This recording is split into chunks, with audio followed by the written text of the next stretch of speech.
Зладзіць вандроўку на Капыльшчыну з умоўнай назвай мястэчка Грозаў я запланаваў даўно. Ледзьве не адразу, як пачалі паўнавартасна вяскаваць.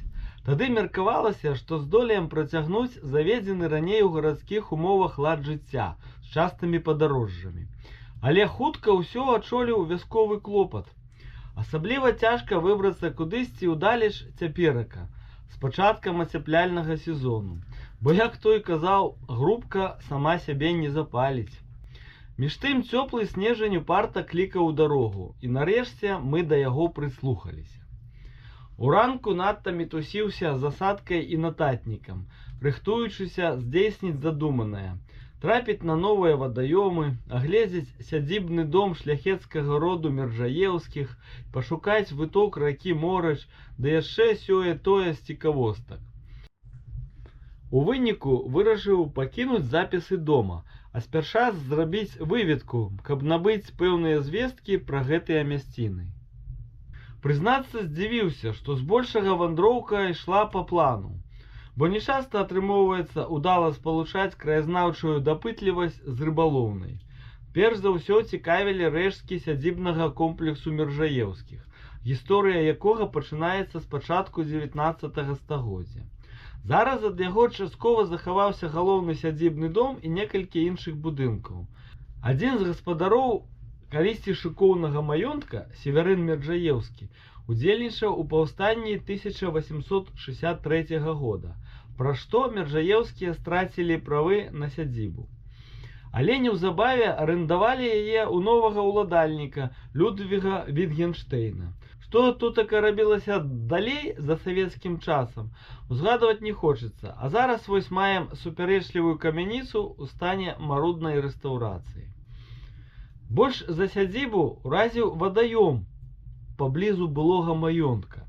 Яго краявіды прыгадалі прыдуманую мною некалі фразу «б'ючы індистракшн» – прыгажосць у разбурэнні.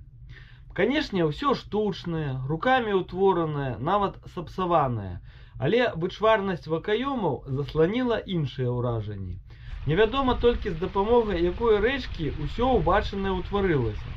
Розныя крыніцы называюць ужанку, уманку, ручай гразавок, а таксама Морач, якую я згадваў раней.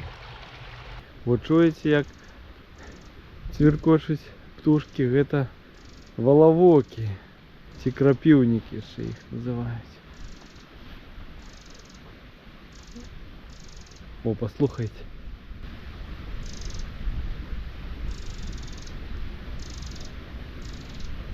Што тычыцца вытокаў Морачы, адной з рэчак майго дзяцінства, то тут увогуле атрымалася дзіўная блытаніна.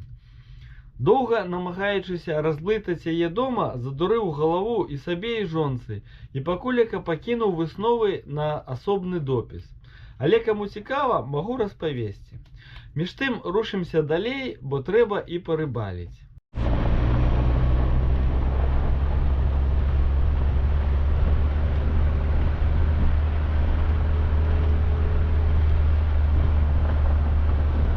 Працягваю сваю вандроўку па Капыльшчыне.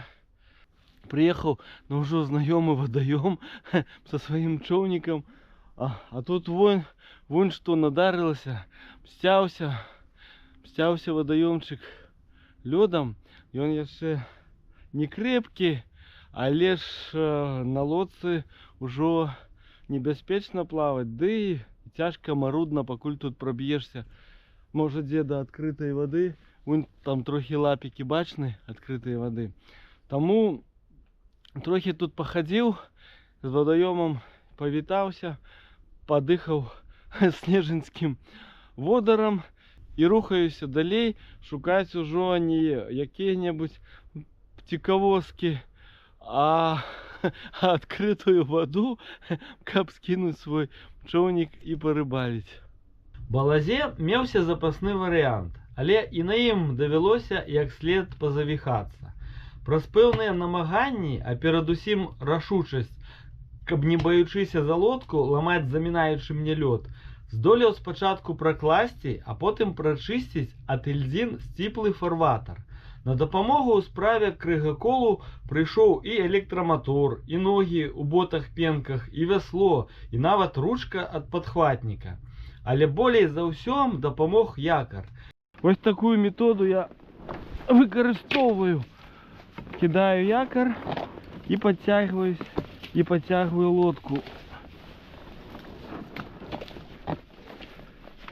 до яго. О, бляха холера, не хоче. Треба ламати перед собою ще ногами, використовувати і ножную силу, не тільки ручную. Здається, все отрималося, але зараз трошки ще пройду этим своїм шляхом, щоб він не стявся, поки я буду ловити, бо днем так само мороз. Калі выйшаў на вялікую ваду, здавалася, што самае галоўнае я пераадолеў. Але наперадзе чакаў не менш працаёмкі іспыт – барацьба з адсутнасцю дзяўбунцоў. Нават збянтэжыўся, бо ўласны досвед падказваў, што час цяперака спрыяльны. У хвіліны найбольшай сумоты забаўляўся перабіраннем размаітых прынад, а не перастаючы здзіўляцца шчупаковай упартасці. Мо так усё і прайшло б дарэмна, калі б не жаданне зафатаграфаваць цікавыя ледзяшы на цыбурах трыснягу і мячэўніку. Вось тут, на плыткаводдзі, на ўзмешку шырокіх закраек, і даў рады нешта злавіць. На тым, пакуль лядовыя прыгоды на сажалцы вырашыў скончыць. Варта зноўку наведаць рэчку. Там лёд сёлетнім цёплым снежнем уладкоўваецца не так трывала.